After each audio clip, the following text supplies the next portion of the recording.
In a modern-day David and Goliath story, I just love this story. Irish fishermen are celebrating after Russia backed off a plan for live naval exercises off the Irish coast. The fishermen worried about their livelihoods and called the Russian ambassador. Some even declared they would peacefully disrupt the war games.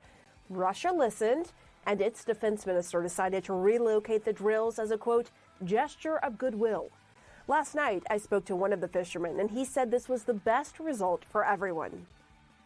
It was a story that caught the imagination, as you said, David and Goliath, you know, and it snowballed from there. But look, it's a great result for us. The fishing grounds are going to be safer. The fish in the grounds are going to be safer. The biological area is going to be safer. We're safer. The Russians are going to be safer, you know, so it's safer all around. CNN's Donie O'Sullivan has more on this incredible story.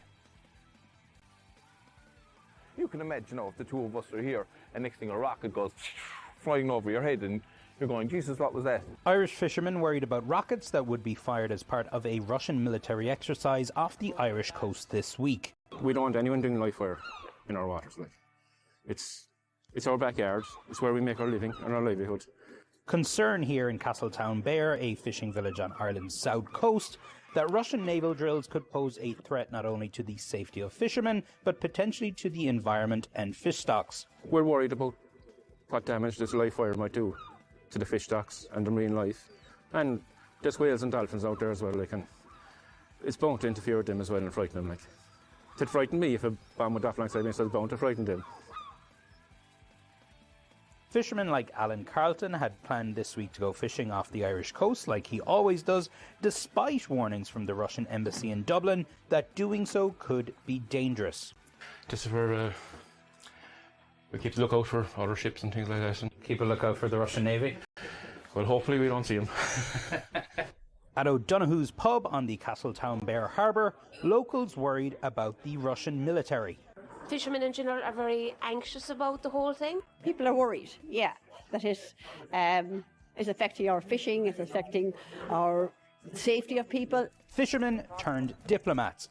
Fishing representatives met with the Russian ambassador to Ireland last week to express their concerns about Russia firing rockets where they normally fish. When you went in to speak to the Russian ambassador, what did you say to him?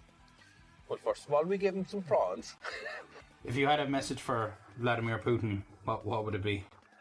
Maybe they could go out to deeper water where they wouldn't affect the fish stocks as much.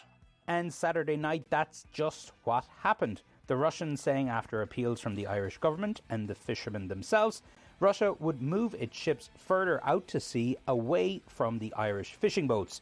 The news reaching this community by tweet. Wow. How do you feel?